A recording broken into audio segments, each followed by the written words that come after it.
بسم اللہ الرحمن الرحیم۔ السلام علیکم ورحمۃ اللہ وبرکاتہ۔ الحمد للہ وکفی وسلام علی عبادہ الذین اصطفی، اما بعد۔ حاضرین و ناظرین، یہ درس حدیث نمبر 538 ہے اور آج کا عنوان ہے مسکراہٹ بھی صدقہ ہے۔ روایت سماعت کیجیے۔ بسم اللہ الرحمن الرحیم۔ عن ابی ذر رضی اللہ عنہ قال قال رسول اللہ صلی اللہ علیہ وسلم تبسمک فی وجہ اخیک لک صدقہ وامرک بالمعروف ونہیک عن المنکر صدقہ وارشادک الرجل فی ارض الضلال لک صدقہ وبصرک للرجل الردیء بالبصر لک صدقہ واماتتک الحجر والشوکة والعظم عن الطریق لک صدقہ وافراغک من دلوک فی دلو اخیک لک صدقہ۔ رواہ الترمذی۔ ترجمہ یوں ہے، حضرت ابو ذر رضی اللہ عنہ سے روایت ہے کہ رسول رحمت صلی اللہ علیہ وسلم نے ارشاد فرمایا، اپنے بھائی کے سامنے تمہارا مسکرانا تمہارے لیے صدقہ ہے۔ بھلائی کا حکم دینا اور برائی سے روکنا صدقہ ہے۔ بھٹکے ہوئے شخص کو راستہ بتانا صدقہ ہے۔ کمزور نظر والے کو راستہ دکھانا صدقہ ہے۔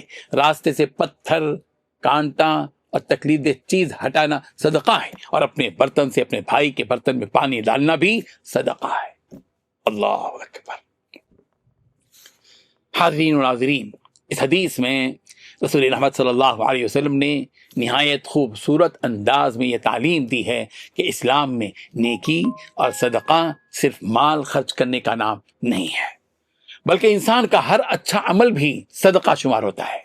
بسا اوقات لوگ یہ سمجھتے ہیں کہ صدقہ صرف دولت مند افراد ہی کر سکتے ہیں، لیکن نبی کریم صلی اللہ علیہ وسلم نے واضح فرما دیا کہ ایک نرم مسکراہٹ جو تمہارے لبوں پر بکھرتی ہے یہ بھی صدقہ ہے۔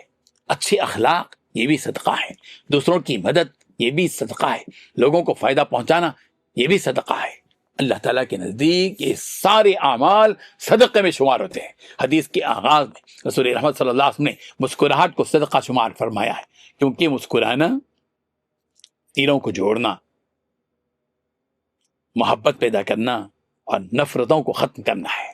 جب آدمی مسکراتا ہے کسی کو دیکھ کر، اس کے دل میں ایک جو رابطہ پہلے سے نہیں تھا وہ رابطہ آ جاتا ہے، وہ جڑ جاتا ہے اس آدمی سے جو مسکراتا ہے۔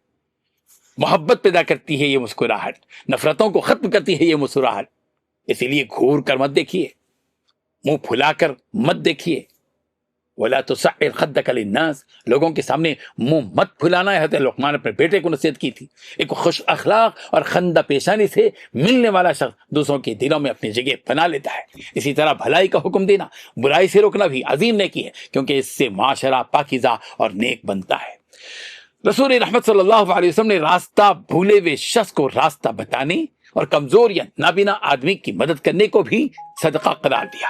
اس سے معلوم ہوتا ہے کہ اسلام انسانی ہمدردی، تعاون اور خدمت خلق کا دین ہے۔ اسی طرح راستے سے تکلیف دہ چیز ہٹانا بظاہر ایک چھوٹا عمل ہے، مگر اللہ تعالیٰ کے نزدیک اس کی بڑی قدر ہے، کیونکہ اس سے لوگوں کو راحت ملتی ہے۔ حدیث کے آخری حصے میں پانی پلانے اور اپنے بھائی کی ضرورت پوری کرنے کو صدقہ فرمایا، جو اس بات کی دلیل ہے کہ اسلام میں دوسروں کے کام آنا، ان کی آسانی کا سبب بننا اور ان کے لیے خیر خواہی کا ذریعہ بننا یہ بہت محبوب ترین عمل ہے۔ اگر آپ اپنے گھڑے سے دوسرے کے گھڑے میں پانی بھرتے ہیں اور اس کو پانی فراہم کرتے ہیں اور وہ اس پانی سے پیتا ہے، وضو کرتا ہے، اپنی ضرورت پوری کرتا ہے، آپ بھول جاتے ہیں، مگر پروردگار اس کے صدقے کا ثواب آپ کو عطا فرماتے ہیں۔ اس حدیث سے یہ سبق ملتا ہے کہ ایک مومن ہر وقت نیکی کے مواقع تلاش کرتا ہے۔ وہ اپنے اخلاق، اپنے رویے، اپنے سلوک، اپنے انداز، اپنی زبان اور اپنے عمل کے ذریعے لوگوں کے لیے آسانی اور راحت کا ذریعہ بنتا ہے۔ یہی چھوٹے چھوٹے اعمال اللہ تعالیٰ کے نزدیک بڑی نیکیوں میں شمار ہوتے ہیں اور انسان کے لیے آخرت کی کامیابی کا ذریعہ بن جاتے ہیں۔ اللہ تعالیٰ ہمیں اخلاص کے ساتھ چھوٹی بڑی ہر نیکی کے کرتے ہوئے دوسروں کے لیے رحمت اور آسانی کا ذریعہ بننے کی توفیق عطا فرمائے۔ آمین۔ وآخر دعوانا ان الحمد للہ رب العالمین۔